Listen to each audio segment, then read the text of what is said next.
할렐루야, 주님의 이름으로 환영합니다. 오늘은 본문에 의지하여 하나님의 자녀라는 제목으로 여러분들과 함께 은혜를 나누고자 합니다.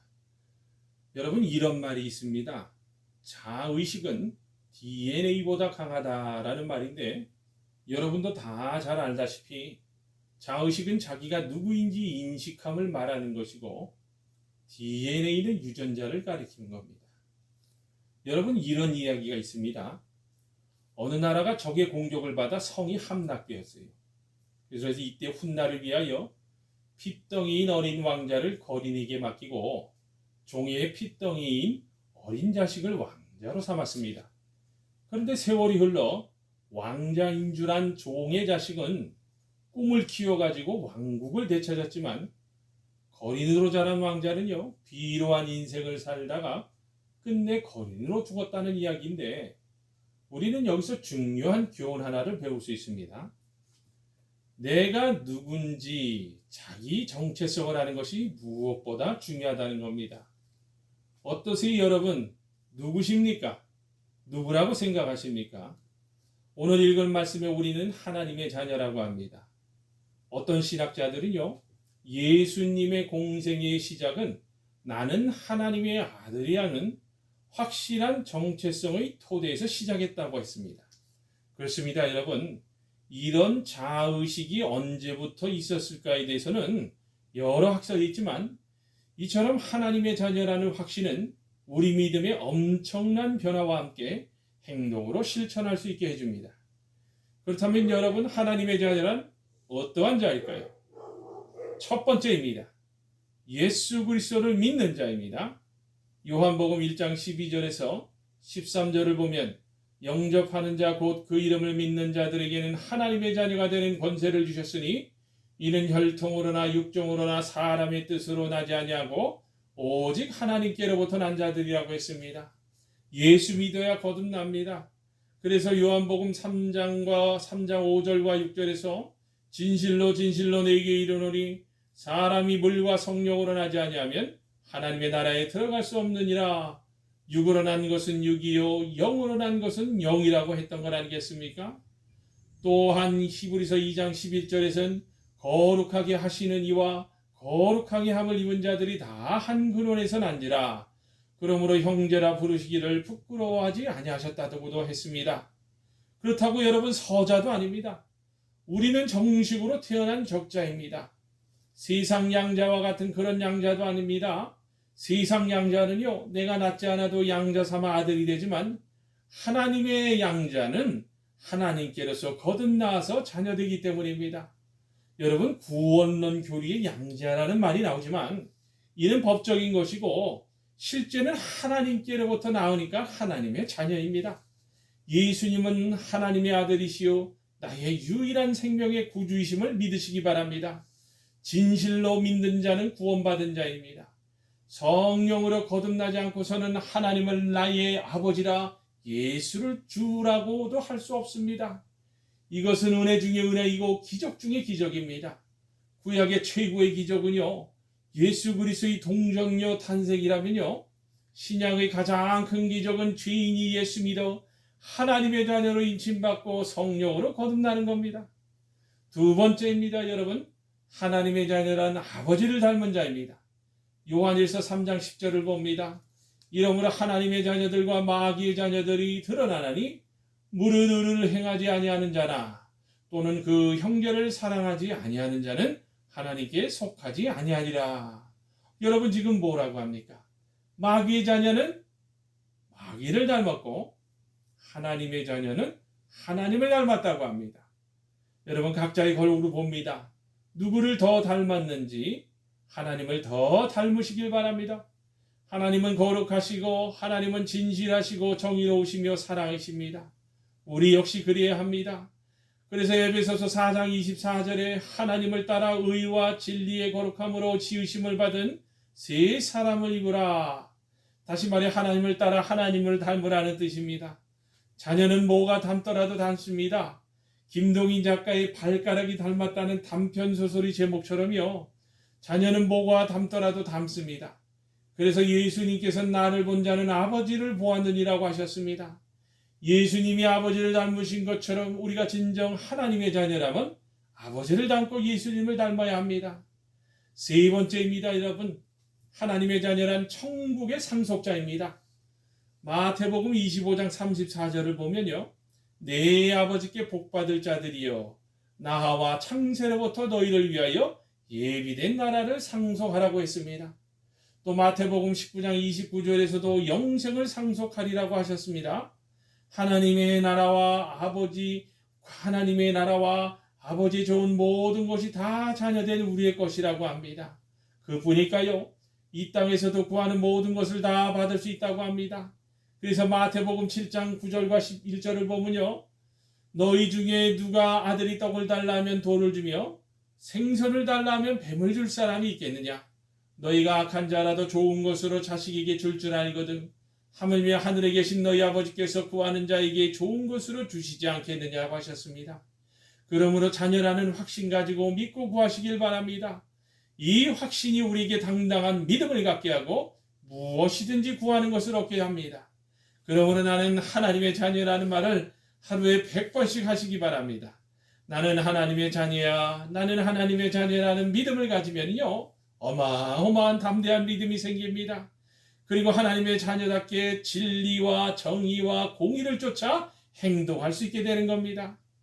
그런데 여러분 어떠세요? 오늘날을 보면 너무나도 하나님의 자녀라고 하는 사람들과 교단들이 오히려 마귀의 자녀로서 행동하는 것을 보면서 너무나도 안타까울 뿐입니다.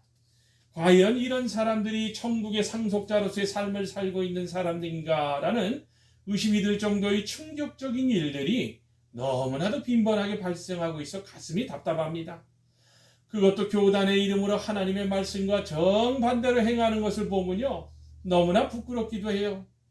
얼마 전에는요 NCCK에서 동성애 차별 금지법을 지지한다는 성명을 발표해서 충격이었는데 최근에는 한국기독교교회협의회와 한국기독교 장로회 기장 측에서 국가보안법 폐지를 지지한다는 성명을 내서 철퇴를 맞은 기분이었습니다. 기사 전문을 발췌해서 제가 읽어드리겠습니다. 한국기독교 장로회 총회 총무 김창죽 목사와 교회와 사회위원회 위원장 최영목 목사와 평화통일위원회 위원장 김희연 목사가 국가보안법을 죄와 죽음의 합법이라 비판하며 다시 한번 폐지를 촉구하고 나섰다. 기장총회는 이번 성명에서 이미 지난 1999년 제84회 총회에서 국가보안법 폐지를 결의한 이래 지속해서 그 입장을 확인해 왔다며 국가보안법 폐지 주장의 그 역사적 의미를 되새겼다. 또한 국가보안법은 여전히 군사적 대결과 갈등의 냉전시대, 이념적 분열과 폭력의 분단 상황에 기생하며 수많은 비극을 양산하는 구시대적 악법임을 일갈했다. 그렇기 때문에 이념과 생각이 다름에 상관없이 모든 인간을 진정한 자유인으로 부르시는 공의와 하나님을 따르는 그리스도인과 교회의 당연한 책무라고 강조했다. 마지막으로 21대 국회 회기 내 국가보안법을 폐기함으로써 평화의 공전과 인권의 보장을 위한 여정에 중대한 이정표를 세우기를 바란다고 촉구했다. 어떠세요, 여러분? 이런 교단에 속한 목사들이 과연 하나님의 말씀을 제대로 알고 버리는 일일까요? 저는 성경을 아무리 읽어봐도요, 공산주의와 동성애 차별금지법에 대해서 하나님의 말씀은 반대이지 찬성이 아니라는 겁니다.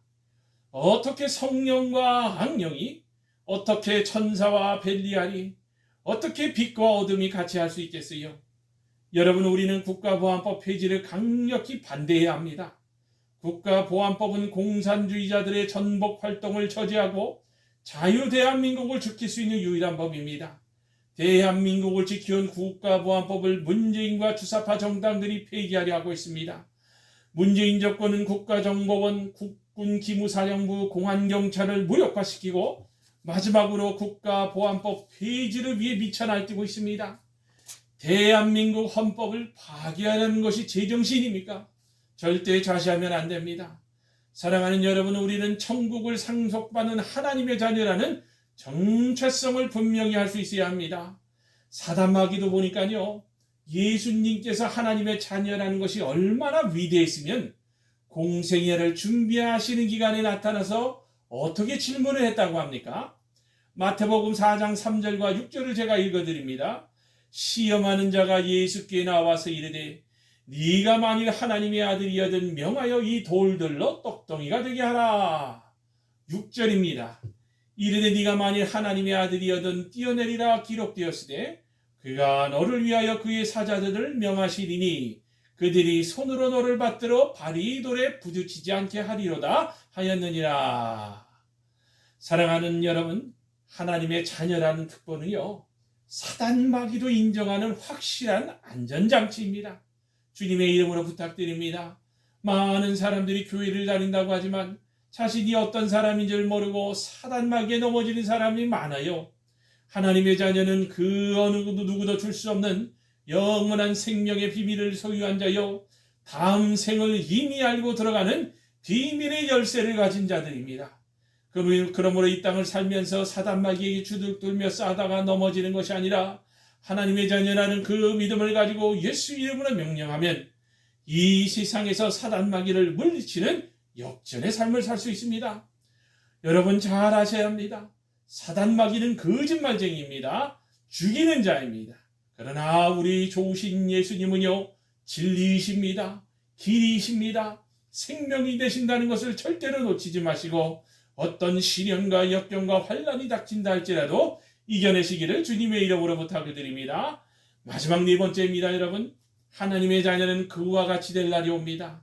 오늘 본문을 보면요, 사랑하는 자들아 우리가 지금은 하나님의 자녀라 장래에 어떻게 될지는 아직 나타나지 아니하였으나 그가 나타나시면 우리가 그와 같을 줄을 아는 것은 그의 참모습 그대로 볼 것이기 때문이니 주를 향하여 이 소망을 가진 자마다 그의 깨끗하심과 같이 자기를 깨끗하게 하느니라고 했습니다.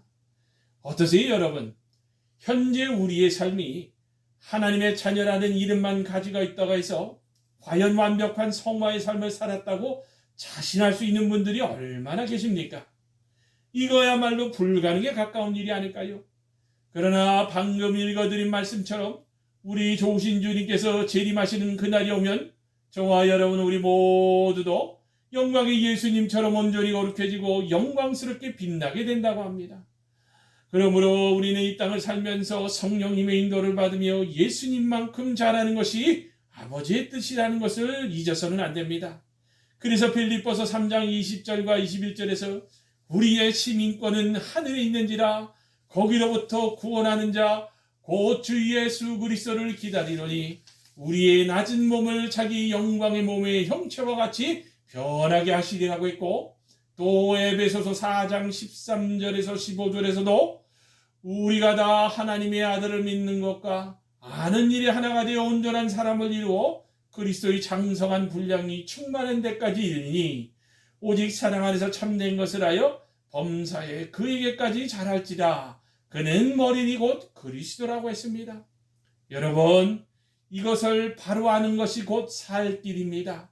그리고 그렇게 될 때에 예수님과 온전한 연합을 이룰 수 있다는 것을 놓쳐서는 안 됩니다. 사랑하는 여러분, 말씀을 맺습니다. 우리 예수님께서 하나님 자녀의 참모습을 보여주셨습니다. 예수를 나의 구주로 믿어 하나님의 자녀가 되시길 바랍니다. 자녀가 되었으면 자녀의 확신을 가지고 사십시오. 그리고 자녀답게 자부심과 긍지와 기쁨을 가지고 사시기 바랍니다. 우리 모두 하나님 자녀에게 주신 자유와 특권과 영광과 미래를 풍성히 누리며 살아가는 복된 성도들이 다 되시기를 주님의 이름으로 축원합니다. 아멘.